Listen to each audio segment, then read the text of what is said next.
आज आपल्या भारत देशामध्ये नशामुक्त भारत अभियान या संदर्भात जे अवेअरनेस होत आहे, त्याच अनुषंगाने आपण रबाळे पोलीस ठाणे अंतर्गत रबाळे पोलीस स्टेशनमधील सर्व शाळा, कॉलेज येथील विद्यार्थ्यांना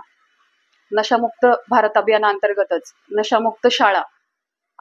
अशा पद्धतीने आपण काउन्सिलिंग करून पूर्ण रबाळे पोलीस स्टेशनची जी हद्द आहे, पूर्ण जो भाग आहे तो नशामुक्त करणार आहोत। याच्यासाठी माननीय सीपी सर, डीसीपी सर आणि एसीपी सर आणि आमचे रबाळे पोलीस स्टेशनचे वरिष्ठ पोलीस निरीक्षक यांच्या मार्गदर्शनाखाली आणि प्रेरणेने हा कार्यक्रम आपण राबवित आहोत। सध्या रबाळे पोलीस ठाणे अंतर्गत हद्दीमध्ये जो अनुष्का केवळे यांचा आत्महत्येचा जो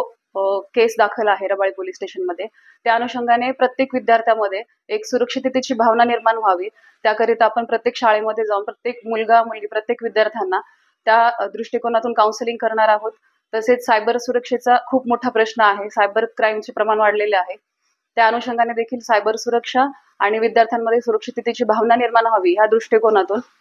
माननीय वरिष्ठांच्या आदेशाने आणि प्रेरणेने कार्यक्रम राबवित आहोत। तसेच टप्प्याटप्प्याने रबाळे पोलीस स्टेशन अंतर्गत असणारी 36+ जी शाळा आणि कॉलेजेस आहेत, त्या प्रत्येक शाळेला आपण व्हिजिट करून विद्यार्थ्यांमध्ये सुरक्षिततेची भावना निर्माण करून त्यांना काउन्सिलिंग करणार आहोत, जेणेकरून आपली युवा पिढी जी आहे ती नशेच्या आहारी न जाता एक सुदृढ भारत निर्माण होण्याकडे आपण पाऊल टाकू, अशा पद्धतीने आमचा प्रयत्न चालू आहे।